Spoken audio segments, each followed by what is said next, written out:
Hi, friends. I'm Scott Giles, and welcome to Power Talk, my podcast here on Facebook Live and YouTube.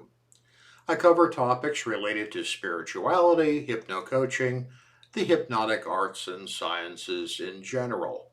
If you'd like to know more about my professional work or sign up for my free e-newsletter, Power Lines, check out my website, which I'll tag at the end of this video. Today, I want to talk about having small personal rituals. I've talked about personal rituals before, but it's one of those themes that we benefit by returning to because there are lots of facets and dimensions to the whole concept of personal rituals. Now, these things are not the same as habits. Habits are automatic and unconscious behaviors. A personal ritual requires intent and purpose.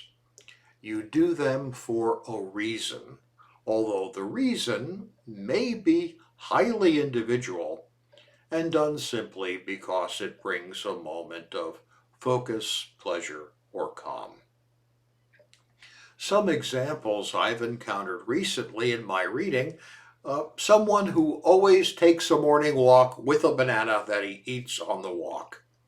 Now, his wife doesn't like the scent of bananas, so he goes out and eats it away from home, and both his potassium levels and his blood pressure benefit. And it gives him a little pause in the morning before he sets out to do his work for the day. Another example is someone who makes it a point to notice any yellow door he encounters as he goes through his day. It's just a little distraction from his cares and preoccupations, and it encourages a bit of attentiveness and mindfulness, and that pays a benefit.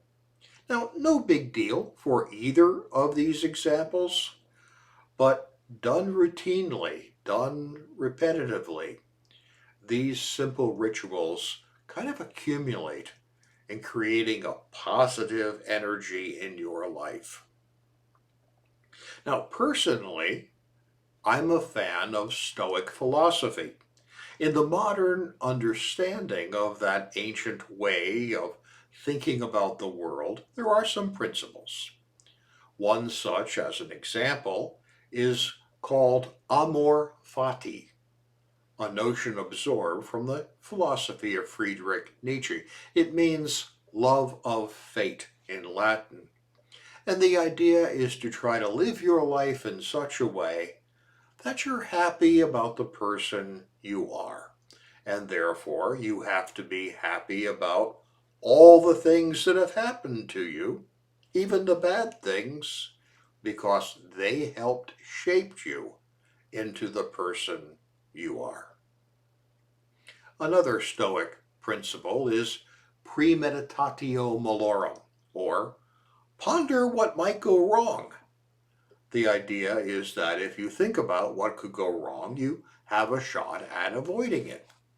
I actually have a set of pocket coins, and they're called challenge coins, and each one of these is inscribed with one of the Stoic principles.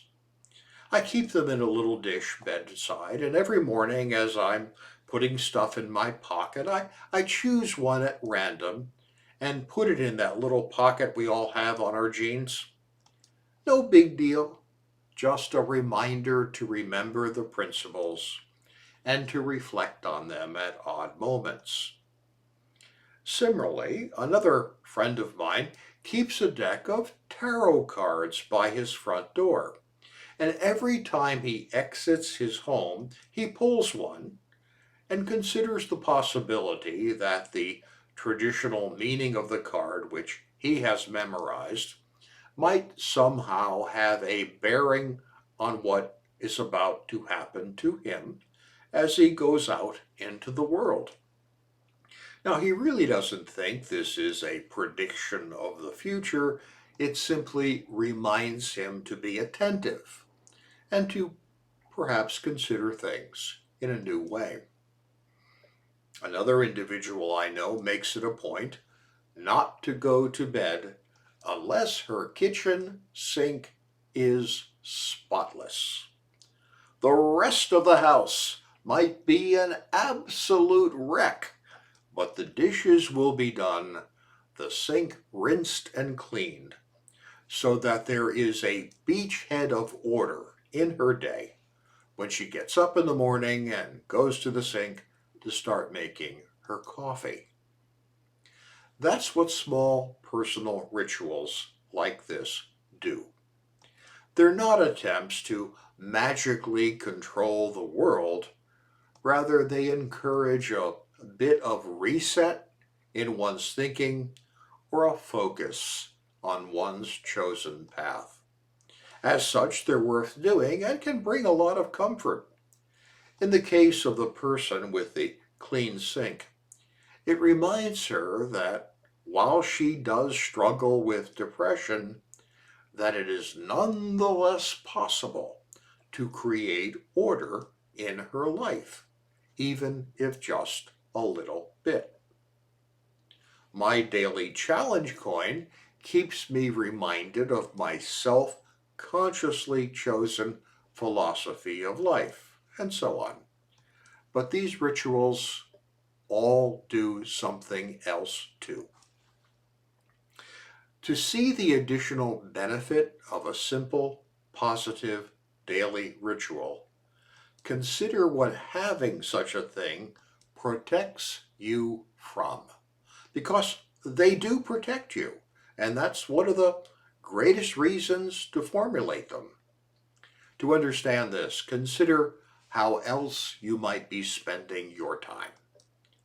These days, a lot of us have gotten addicted to what has come to be called doom scrolling, or just scrolling through your feed on social networking or online news. And because only bad or worrisome news gets reported, if you do this, you are exposing yourself to an endless litany of adverse and negative expectation. Or you could be exposing yourself to a vast amount of advertising that goes on that you're probably not even aware that you're seeing.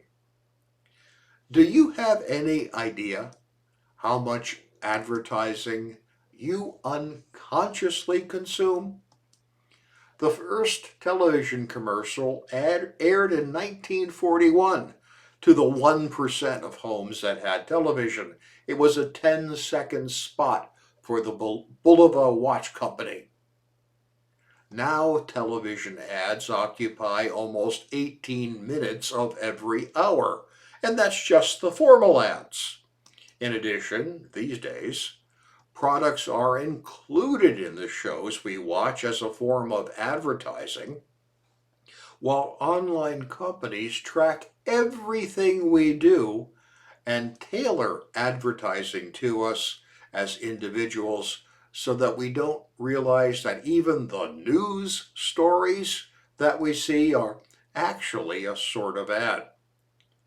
Now, I'm a science fiction nerd. But even if you're not, check out the 1988 movie called They Live, written by John Carpenter. In this movie, people discover that there are actually subliminal ads everywhere that we can't see but which allow others to control us. Now, the movie is fiction, but it gives one pause. Now, one of my personal principles is to remember that in an insane situation, merely preserving your sanity constitutes victory. So, how do we preserve our sanity in a world of doom scrolling and ubiquitous advertising? Remember my friend with her clean kitchen sink? It was a beachhead of order in her chaotic world. Such small personal rituals, counting the yellow doors, selecting a daily challenge coin, or anything else, are similar beachheads of our autonomy. I may not be able to do anything about the fact that ads are everywhere, but I can resolve to spend at least some of my time each day thinking about something more important as a way of fighting back. And that's why I use my challenge coins. All personal rituals are things that we can do to inject a little bit of intentionality into our lives in the face of all the powers and principalities that do not want us to be intentional in how we put our lives together. They want us to be sheep. Personal rituals, no matter how silly or small, are a way for us to decline to play the game of life only by the rules of other people. Hey, thank you for your time and attention today. I'll be back next week with another talk on a different subject. I'd like to invite you to join me. It helps me a lot if you let others know about my work and videos, so please like, share, and subscribe.